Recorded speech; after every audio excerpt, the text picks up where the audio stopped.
In this journey through the history of this extraordinary land, we intend only to tell you about the beauty of its landscapes, people, and cultures. This is what truly matters. We love you, Greenland.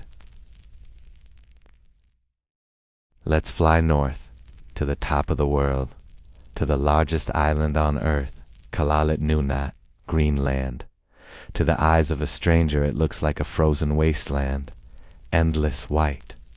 But if you look closer, you will see it is alive. It has a heartbeat. This is not just a block of ice. It is a home. The scale of this place is impossible to grasp. The ice sheet covers 80% of the land. It is 2 miles thick in some places. A frozen reservoir that holds ancient secrets, air bubbles from thousands of years ago, trap in the history of our planet's climate.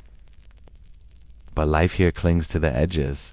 The coastlines are rugged, carved by glaciers into majestic fjords. Here the sea does not freeze completely, it breathes. And for over 4,000 years, brave humans have called these frozen edges home. The ancestors of the modern Inuit, the Thule people, arrived here from the west. They brought with them genius inventions. The dog sled to conquer the land, and the kayak or kayak to conquer the water. They didn't fight the cold. They understood it. They learned to read the ice like a map. They knew that every animal, the seal, the whale, the polar bear, had a soul. Survival wasn't about domination. It was about respect. If you took a life to feed your family, you honored the spirit of the animal. It was a sacred contract with nature. Then, history took a strange turn. Around the year 980, red sails appeared on the horizon. The Vikings had arrived.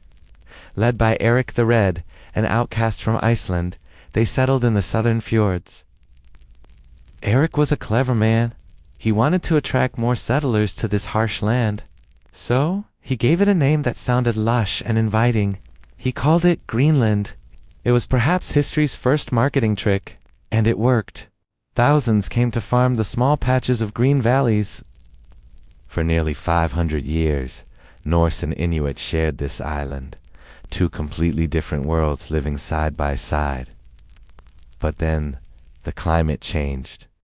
The Little Ice Age brought bitter cold. The Vikings, stubborn farmers who refused to learn from the Inuit, slowly faded away. By the 5th-10th century, the Viking settlements were empty. Silent stone ruins left in the snow. The island belonged once again to the Inuit. They were the true masters of the North, the only ones capable of thriving when the world turned to ice. Centuries passed in isolation, until 1721, when a Danish pastor named Hans Egede arrived. He came looking for the lost Vikings, but instead, he found the Inuit. He brought with him trade, the Danish crown, and Christianity. Greenland became a colony. The beat of the shaman's drum was replaced by church hymns. The traditional turf houses were slowly replaced by colorful wooden homes, red, blue, yellow, that stand out brightly against the snow today. This period left a complex legacy. It connected Greenland to Europe, bringing modern medicine and goods, but it also challenged the old ways. Today, Greenland is a unique blend. You might see a hunter checking his smartphone on a sled, or a choir singing hymns in the Greenlandic language. Let's step inside one of those colorful houses. Outside, the wind is howling, but inside, it is warm. This is the tradition of Kafmik, a social gathering where the door is open to everyone. People drink strong coffee, eat cake, and celebrate birthdays or first hunts. In a land so vast and empty, community is everything. Loneliness is the real enemy. That is why the bond between people is so tight, and not just people. There is another citizen of Greenland we must honor, the sled dog. The Greenlandic husky is not a pet. It is a working partner, strong, wild, and loyal. For centuries, they were the only way to move in winter. Even today, with snowmobiles and helicopters, many hunters trust their dogs more than any machine. Machines break, dogs listen. But the world below the Arctic Circle often forgets the beauty. They only see the location. During the Cold War, Greenland became a chessboard. The United States realized that this island was the perfect gatekeeper between East and West. They built Thule Air Base, a massive military station in the far north.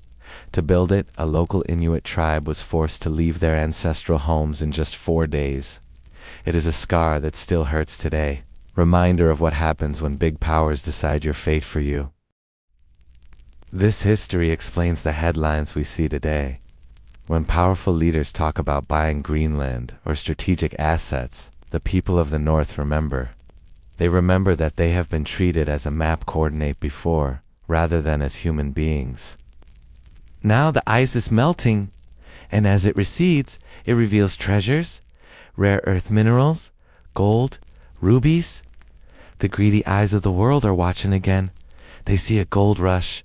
They see profit. But something has changed. The people of Greenland are no longer silent subjects. They have their own parliament, their own language, their own pride. They are standing up to say a simple, powerful truth. A country is not a company. You cannot buy a culture. You cannot purchase the silence of the fjords. You cannot trade the soul of a people who have survived the impossible for 4,000 years. They want to cooperate with the world, yes, but as equals, not as a purchase order. They are fighting to define their own future, balancing the need for economy with the need to protect their fragile, beautiful home. So, Greenland stands at a crossroads. It is the canary in the coal mine for our climate and a symbol of dignity for indigenous people everywhere. It is a land of contrasts, fire and ice, ancient traditions and modern struggles. Tonight, let's respect their wish. Let's admire the beauty of the inland ice, the dance of the whales, and the warmth of the Kafmik without trying to own it. Some things in this world are priceless. As the polar night falls and the stars reflect on the frozen ocean, the North remains free, quiet, resilient, and definitely not for sale. Good night.